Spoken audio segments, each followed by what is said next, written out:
Hello, నేను miss రావు. తిరుమల కొండ మీద కేంద్ర ప్రభుత్వం కన్నేసింది, ఢిల్లీ పెద్దల కన్ను పడింది అనేటువంటి విషయాన్ని చాలా సందర్భాల్లో నేను ప్రస్తావించాను.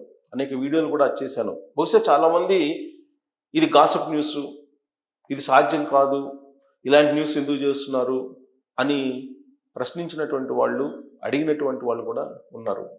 అయినప్పటికీ నాకున్నటువంటి అనుమానం, నాకున్నటువంటి కొన్ని ఇన్ఫర్మేషన్ అంశాలను తీసుకొని ఈ వీడియోని మళ్ళీ చేయడం జరిగింది. తాజాగా జరిగినటువంటి పరిణామాన్ని దృష్టిలో పెట్టుకొని చేస్తున్నాను. కారణం ఏంటంటే, తిరుమల తిరుపతి దేవస్థానం ప్రపంచ ఆధ్యాత్మిక కేంద్రం, కలియుగ ప్రత్యక్ష దైవం వెంకటేశ్వర స్వామి. ఈ వెంకటేశ్వర స్వామి 7 కొండల మీద రకరకాల ప్రభుత్వాలు రకరకాలుగా వ్యవహరించినటువంటి చరిత్ర ఉంది. మనం ఉదాహరణకి రాజశేఖర రెడ్డి ఆధ్వర్యంలో ఉన్నట్టు కాంగ్రెస్ ప్రభుత్వాన్ని తీసుకుందాం. 2004లో రాజశేఖర రెడ్డి అధికారంలోకి వచ్చిన తర్వాత రాజశేఖర రెడ్డి గారు 2009 వరకు ఉన్నారు. 2009 ఎన్నికల్లో కూడా ఆయన ఆధ్వర్యంలోని ఎన్నికలు జరిగాయి. 2009లో కూడా రెండోసారి ఆయన ముఖ్యమంత్రి అయ్యారు. ఆ తర్వాత ప్రమాదవశాత్తు హెలికాప్టర్లో చనిపోయారు ఆయన పౌరాలగుట్లో. దానికంటే ముందు జరిగినటువంటి పరిణామం ఏంటంటే, ఎన్నికలకు ముందు 2009 ఎన్నికలకు ముందు తిరుమల 7 కొండలు కాదు 3 కొండలే అనేటువంటి ఒక అభిప్రాయాన్ని బయటికి తీశారు. ఆ రోజున పంచాయతీ రాజ్ శాఖ మంత్రిగా బహుశా నేను అనుకోవటం జేసీ దివాకర్ రెడ్డి గారు ఉన్నారు. ఆ డిపార్ట్మెంట్ నుంచే ఒక జీవో కూడా తీసుకురావడానికి ప్రయత్నం చేశారు. 7 కొండలు కాదు 3 కొండలేను అని.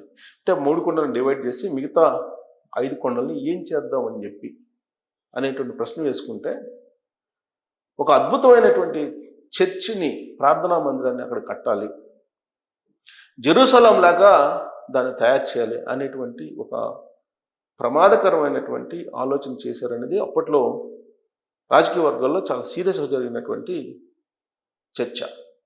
అది కూడా కాంగ్రెస్ పార్టీలో ఉండే సీనియర్ల మధ్య జరిగినటువంటి చర్చ. అసెంబ్లీలో కూడా దీని గురించి ప్రస్తావన వచ్చింది.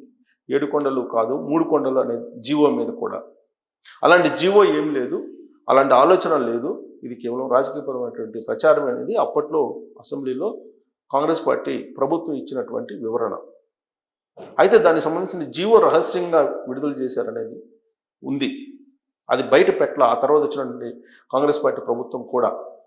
ఎందుకంటే కిరణ్ కుమార్ రెడ్డి చివరి యునైటెడ్ ఆంధ్రప్రదేశ్ ముఖ్యమంత్రి కాంగ్రెస్ పార్టీ, మరి ఆయన కూడా దాని వైపు చూసినట్టు కనిపించట్లేదు. ఆ తర్వాత అదే సమయంలో ఆర్కియాలజీ డిపార్ట్మెంట్ ఒక సర్వే చేసింది 7 కొండల మీద. ఇది పురాతన కట్టడాల కింద వస్తుంది, పురాతనమైనటువంటి సంపద కింద వస్తుంది, పురాతనమైనటువంటి ఆనవాళ్ళ కింద వస్తుంది. కాబట్టి ఇది కేంద్ర ప్రభుత్వానికి చెందింది అనేటువంటి ఒక అభిప్రాయాన్ని ఢిల్లీ పెద్దలు వ్యక్తం చేశారు. పార్లమెంట్లో కూడా దీని మీద ఒక క్వశ్చన్ వేసినట్టు నాకు గుర్తు. కాదు అది ఆర్కియాలజీ డిపార్ట్మెంట్ చేసినటువంటి సర్వే తప్పితే మేమేమి హ్యాండ్ ఓవర్ చేసుకోవడానికి ప్రయత్నం చేయట్లేదని వివరణ కూడా ఇచ్చారు. అయితే ఆ ప్రయత్నం అయితే జరిగింది. టచ్ చేస్తూ ఉన్నారు, అప్పుడప్పుడు టచ్ చేస్తూ ఉన్నారు. టచ్ చేసి ప్రతిస్పందన ఎలా ఉంటుంది అనేది చూస్తున్నారేమో అనిపిస్తుంది. ఇక తిరుమల తిరుపతి దేవస్థానానికి సంబంధించిన అంశాలు, దాని మీద జరిగిన పరిణామాలను తాజాగా ఉన్నటువంటి వాటిని మనం తీసుకుంటే కనుక, తిరుపతిలో లడ్డు కల్తీ జరిగింది. ఆ కల్తీ నెయ్యిని వేసి లడ్డును తయారు చేశారు అనేది ఒక ఆరోపణ. దాని మీద రాష్ట్ర ప్రభుత్వం దగ్గర ఉన్నటువంటి ఇన్ఫర్మేషన్ ఏదైతే ఉందో దాన్ని బయట పెట్టడం జరిగింది.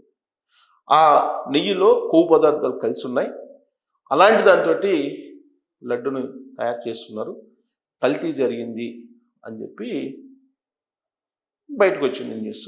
సాక్షాత్ ముఖ్యమంత్రి చంద్రబాబు గారే చెప్పడం జరిగింది. దాని మీద రకరకాలుగా రాద్ధాంతం జరిగి కేంద్ర ప్రభుత్వం దగ్గరికి వెళ్ళింది ఇష్యూ.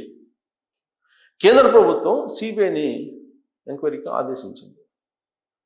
సుప్రీంకోర్టు ఆదేశాన్ని మేరకు అనుకున్నాం, సుప్రీంకోర్టు కూడా ఆదేశించింది. బట్ కేంద్ర ప్రభుత్వం కూడా ఈ కల్తీ లడ్డు విషయంలో స్పందించింది. స్పందించడంతో పాటు సిబిఐ ఎంక్వైరీ వేసింది. కానీ ఎక్కడా కూడా కేంద్ర మంత్రులు కానీ బీజేపీకి సంబంధించినటువంటి వాళ్ళు కానీ స్పందించలేదు. అక్కడక్కడ ఒకళ్ళిద్దరు వ్యక్తిగతమైన అభిప్రాయాలు వ్యక్తం చేయడం తప్ప ఈ కల్తీ లడ్డు విషయంలో ఎక్కడ కూడా పార్టీ పరంగా కానీ ప్రభుత్వ పరంగా కానీ ఒక స్టేట్మెంట్ ఏది కూడా ఇవ్వలేదు.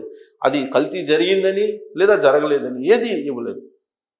కొంతమంది మాత్రం వ్యక్తిగతమైనటువంటి అభిప్రాయాల్ని వ్యక్తం చేశారు తప్ప.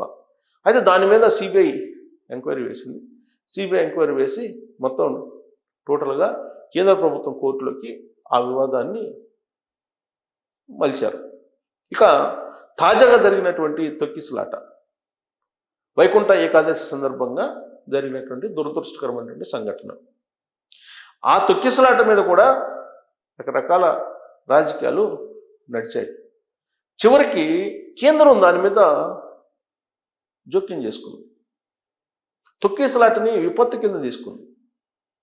ఆ విపత్తుకు సంబంధించినటువంటి అధికారి సెక్రటరీ ఆంధ్రప్రదేశ్కి వచ్చి అమిత్ షా, కేంద్ర హోంశాఖ మంత్రి అమిత్ షా వచ్చిన రోజే ఆంధ్రప్రదేశ్కి వచ్చారు. ఆయన కూడా వచ్చి ఆయన తిరుమల తిరుపతి దేవస్థానానికి సంబంధించినటువంటి అధికారులతోటి రివ్యూ మీటింగ్ పెట్టాలని చూశారు. ఏ అంశం మీద?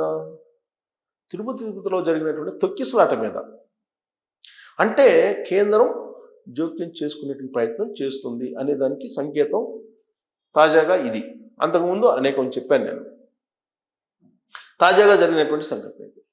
ఈ విపత్తుకు సంబంధించినటువంటి సమీక్ష పెట్టేటువంటి ప్రయత్నం కేంద్ర సర్వీసుల్లో ఉండేటువంటి సెక్రటరీ పెట్టారు అని అంటే ఆల్మోస్ట్ కేంద్ర పరిధిలోకి వెళ్తుందా అనేటువంటి అనుమానం కలుగుతున్న సమయంలో రాష్ట్ర ప్రభుత్వం వెంటనే అప్రమత్తమై అసలు విపత్తుకు సంబంధించినటువంటి అంశం కింద అది ఎందుకు వస్తుంది, విపత్తు శాఖకు సంబంధించినటువంటి సెక్రటరీ ఎందుకు రివ్యూ మీటింగ్ పెడుతున్నారు, రివ్యూ మీటింగ్ పెడతామని చెప్పేసి తిరుమల తిరుపతి దేవస్థానానికి సంబంధించిన చైర్మన్కి లెటర్ రాయటం ఏంటి, వీటన్నిటి మీద సీరియస్ అయింది.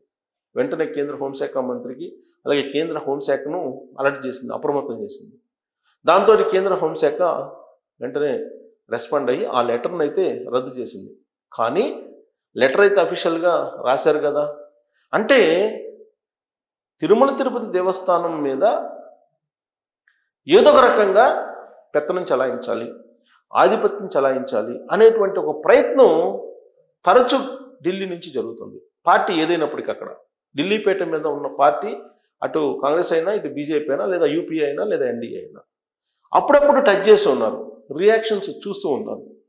మరి ఈ పరిణామాలను చూస్తే కేంద్ర ప్రభుత్వం తిరుమల తిరుపతి దేవస్థానం మీద పెత్తనం చెలాయించాలని ప్రయత్నం చేస్తుంది అని అనిపించట్లేదా అనే ప్రశ్న వేసుకుంటే డెఫినెట్గా ఏదో ఉంది, ఏదో సంథింగ్ అడుగులు వేస్తున్నారు అనేటువంటి ఒక అనుమానం అయితే చాలా బలంగా భక్తుల్లో కూడా ఉంది.